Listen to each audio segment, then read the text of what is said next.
Well, good evening. I thought there'd be like a little picture of me. Let's see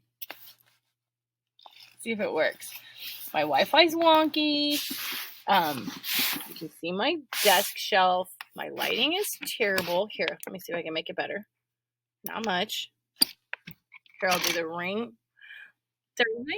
Okay, it doesn't matter. But actually, I was talking to Mr. Item and talking about the use of my time with you guys, and I know that this is not ideal, but you can do notes and lecture at home and watch the things that I want you to watch there. Then we can talk about it and have discussions, but you cannot do labs at home. And I have some other things that I want to do this week, and I need to learn how to like either talk faster or say less or I don't know, but this is the jam, my peeps. So I'm gonna stop the webcam because it's really awkward to watch yourself talk. Mm-hmm. I make good faces, so all right, they're entertaining anyhow. Let's get started. I gave you 2 pages for this, and as we learned, you might want to start on some random pieces of paper after you fill up your first page, and then you can like get them lined in. I know you don't like flips, or I've heard from some of you that you don't like flips. If you have a 5-subject notebook, you have enough space that you really can set up your pages like assignment numbers and just use as many pages as you want to. That's up to you. It's yours to really organize as long as it's very clear to me that you are following that, like the order that we're doing things in the table of contents. So chapter 2, we are talking about science as a discipline. We are talking about matter as a review and energy as a review. And then we're talking about systems, which is probably something totally new to you, but it is definitely important for understanding how all of this works. So peace. It's just going to be me talking. So one of the first things I want to do is the fact that environmental science has a really robust long-term study collection or collective. And one of those is called the Hubbard Brook Experimental Forest. It's in New Hampshire. And in this particular experiment, which is the core case study in the chapter, in chapter 2, it starts off talking about that. In this particular experiment, there was some logging done, and really like scientists took advantage of the fact that they had 2 different environments and 2 different systems, and they looked at, so scientists set it up and they got like, I don't know, permits and whatever they needed for this. But this experimental forest is now studied long term, and this has shown that there's well, let's look at this. There's 2 areas, okay?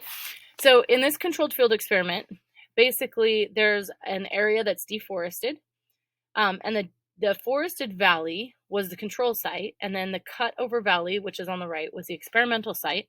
And what they found was that 30 to 40%, that there was an increase in runoff, a 30 to 40% increase in runoff on the strip site, meaning that when you take away vegetation, you lose soil nutrients, and you lose you lose nutrients within the soil because they're dissolved out in there. It's called leaching.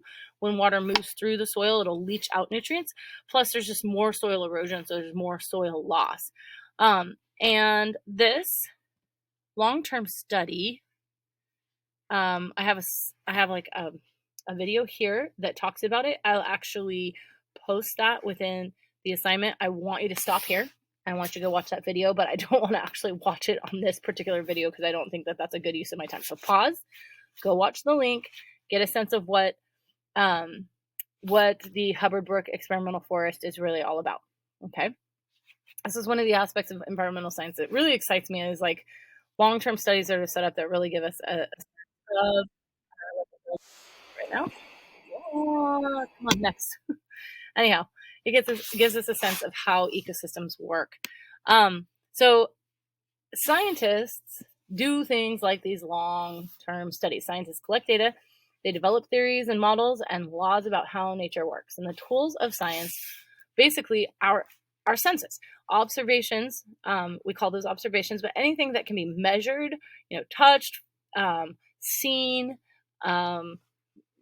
sensed through instrumentation or through like the basic human senses, and that is considered an observation. We use a scientific method within science. The scientific method basically says we're going to isolate a variable, and we're going to see whether or not that particular variable has an influence on the outcome. And I know you've probably run an experiment before. There's a lot of different ways in which the scientific method and experimentation can be talked about in textbooks. And there's not just like one way to kind of break it down.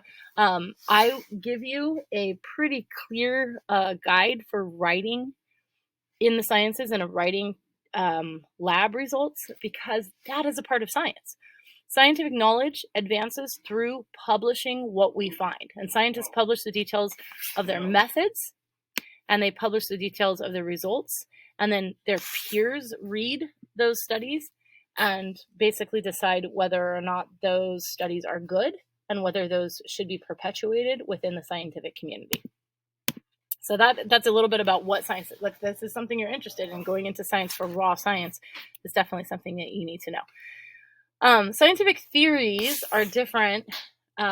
Sometimes we say like, oh, I have a theory, but really what you have is a hypothesis or an inference, whereas a scientific theory is something that's widely tested and supported by evidence, and basically is something that's accepted as knowledge within the scientific community. A scientific law or a law of nature is not just tested, but it's been proven over time, proven mathematically. It's definitely accepted kind of like worldwide as something that is like a true and hard, fast, like ism, if you will. But science is not absolute. We have thought that things were true in historic times, and then when evidence, whether it be because of tools or instrumentation that we have that's more specific, more accurate, more precise, we're able to see what's really going on, then we are able to make changes or make detailed adjustments to what we would consider to be scientific truth. So 2.2, the big question is, what is matter and what happens when it undergoes change? This is the review aspect of things. I'm gonna shut this. Matter has mass, it takes up space. Matter exists in 3 physical states: solid, liquid, or gas. If you excite a gas and it gives off light, we call that a plasma, but it's not a totally different state. It's just an excited gas. And then there's 2 chemical forms that we talk about, and those are elements, which are like the pure form, and compounds. Elements have unique properties. They cannot be broken down chemically into any other substances. This should all sound familiar. This should be what you talked about last year. So here's an existing example of elements. Everything that is listed here on the periodic table of elements is something that is unique in and of itself and has it as an atomic number that is assigned just to itself. But then from there, within environmental science, there's a little bit different way of looking at different elements and even compounds. All the ones that are in solid green, those are required for life. Some life forms require things like sodium, we do, cobalt, boron, aluminum, silicon, and then we have things that don't really support life. So there's like moderately toxic, slightly toxic to all life, or either highly toxic to just a few forms. Those are in that solid salmon color. So things like chromium, palladium, even copper, tin, like fungus really doesn't like copper. Anyhow, highly toxic to all organisms, or even where it's even in low concentrations, those are the ones that have like the salmon pink stripies. So just so that you understand, when we begin to talk about heavy metals or toxic waste that's coming out of an industrial situation, these are some of the elements of concern. And so something to get a little bit more familiar with is this particular slide. This actually doesn't come from our book. This comes from the book that I taught out of prior to this particular textbook adoption, but this was something that I've kept in the curriculum because it was done really well. It's broken down and organized from an environmental science perspective, and it just kind of makes a little more sense. Just a kind of a picture of an elemental gold and mercury in their forms. Mercury is highly toxic. Gold, not so much. Anyhow, elements and compounds are made of atoms, molecules, and ions. I hope that that's familiar as well. This is a loose model of an atom. We know that electrons exist around the nucleus of the atom. Atoms contain protons and neutrons. It's not really going to look something like this. This is a schematic, and it is definitely not to scale. And then I think there's a little bit more that I need to say about atoms. No, let me see. Oh, I guess not. All right. And then we're talking about just like one of the things that really is relevant to environmental science, and I lost my window. There we go. Is the acidity, and what does it mean? Like the pH of something, right? So acidity is the measure of comparative amounts of hydrogen and hydroxide ions in a volume of a water solution. So a salt of some kind may dissolve readily into a water solution, or there may be different, but mostly salts will dissolve into water. And some of those salts will disassociate water, pull apart the H2 into H and O ions, just because of those chemical pulls that they have, and create acidic or even basic solutions. pH is a measure of the concentration of free hydrogen ions. If something is highly acidic, it has a lot of hydrogen ions available. And if it is highly basic, it has a lot of hydroxide ions available. A neutral solution has a pH that's equal to 7. Acidic solutions are less than 7, and basic solutions are greater than 7. pH, H has to do with the hydrogen ions. That's where the measure of that is. It really is the concentration of hydrogen ions, free hydrogen ions that are in that solution. I just mention this because it is something you learned in chemistry, and it's definitely cornerstone to understanding, especially like water environments. This becomes really important in taking a look at how pH can affect systems. We look at ocean acidification, which I think most of you had a lesson on ocean acidification and how detrimental that can be to life forms, especially when they're in developmental phase. So this is just to review some of the things that you learn in chemistry that are important to keep in mind. We know about chemical formulas. I am not going to assume, though, that you remember everything that you need to, and so I'm going to just kind of go through it. Chemical formulas show the number of each type of atom or ion that's in a compound. Ionic compounds, which they tend to readily dissolve in water and break up into ionic forms. So examples would be like sodium chloride. Ionic compounds are an example of something that is just based on the ionic charges being attracted to one another. And then covalent compounds, which actually share they're not just attracted by charge, but they actually share a covalent, so they share valence electrons. And so they're bonded a lot more tightly, and it takes a lot more energy to break them apart. And an example of a covalent bond is H2O. Chemical formulas are, what am I supposed to say about this? Hang on a second. There's a little bit here.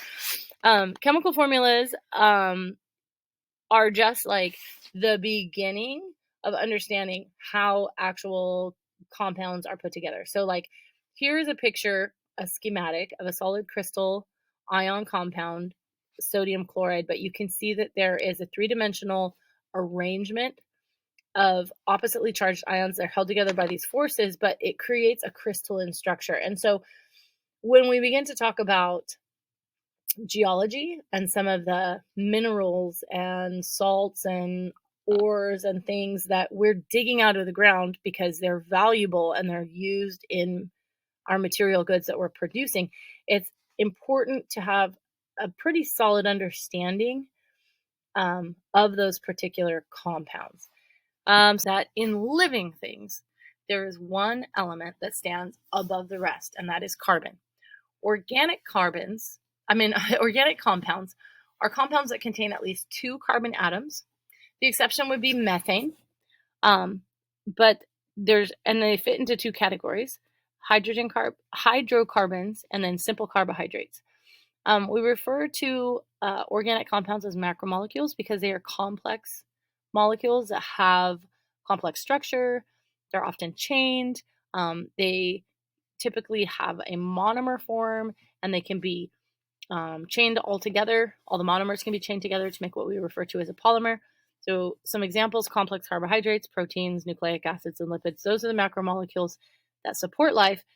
Those are the organic molecules that we end up dealing with the most and needing to understand in order to really get a good sense of like the biological aspects of ecosystems. Matter comes to life. Matter is just matter until it's a cell.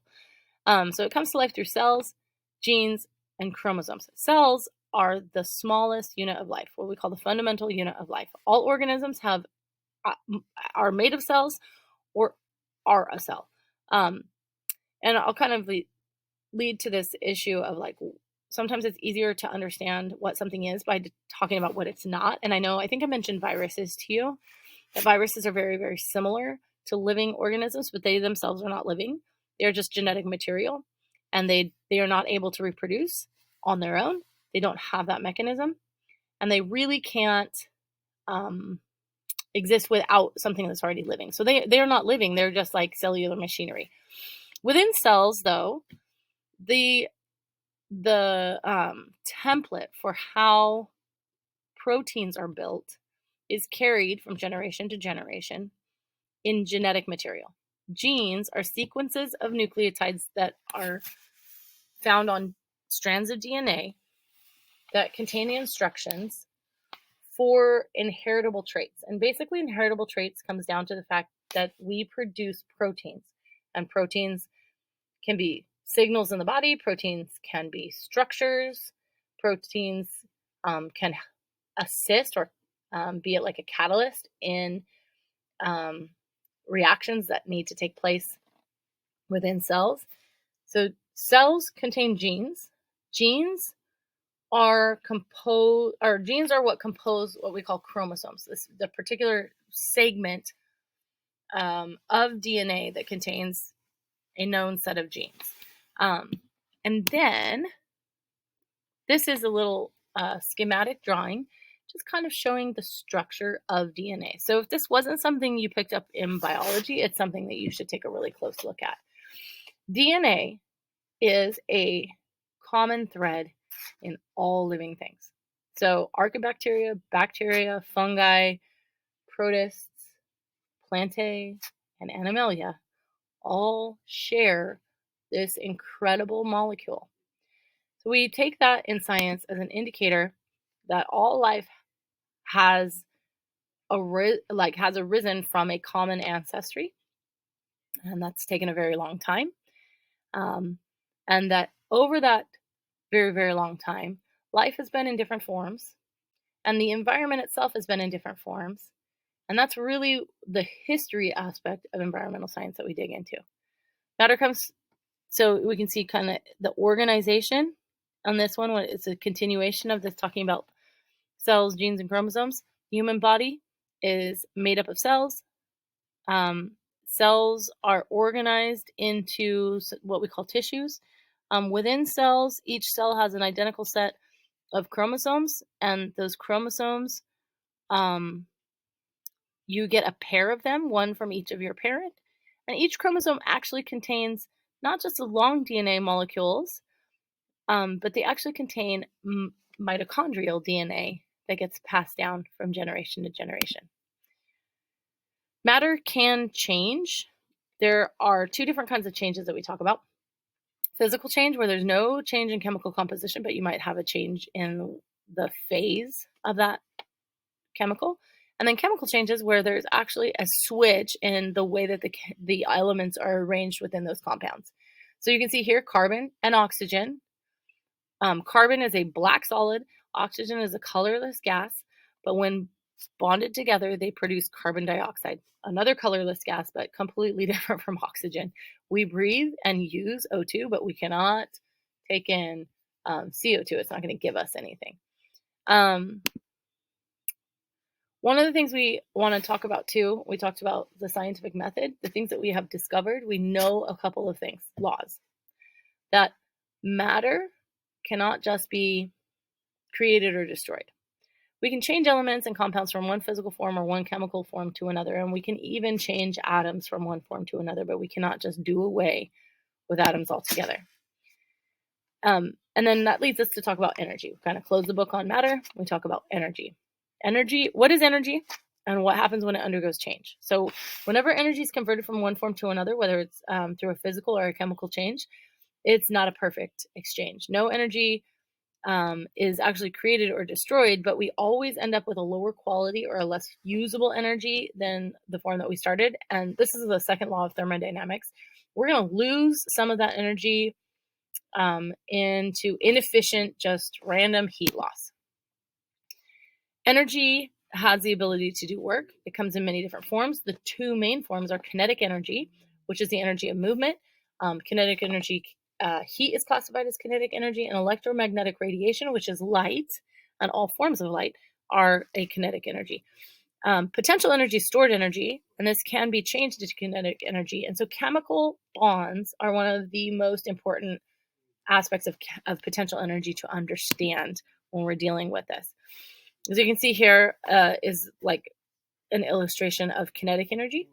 And this kinetic energy, the movement of the blade of the fan, actually gets transferred into electrical energy. This is the electromagnetic spectrum. So just in case you need a reminder of what that is, visible light. And then from there, UV radiation, which is a higher form of energy, X-rays even higher, and then gamma rays beyond that, way high. A long wave, lower energy than visible light would be infrared radiation, microwaves, TV and radio waves with this long, low wavelengths. This is representing potential energy.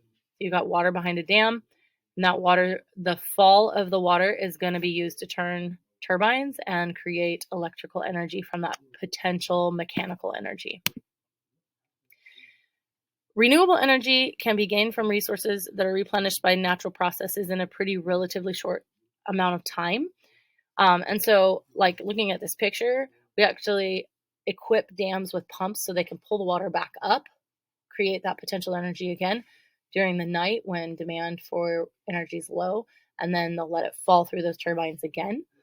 And that's a relatively renewable energy source. Non-renewable energy is gained from resources that can be depleted or not replenished by natural processes within the time scale. And so I know I talked about fossil fuels. That fits into the non-renewable energy aspect.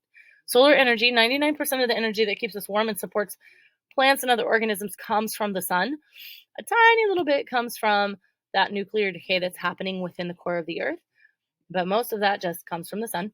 Commercial energy is energy that is sold in the marketplace, and it supplements the sun's energy. 90% of this comes from burning fossil fuels, which, as we talked about today, at some point were captured millions and millions of years ago.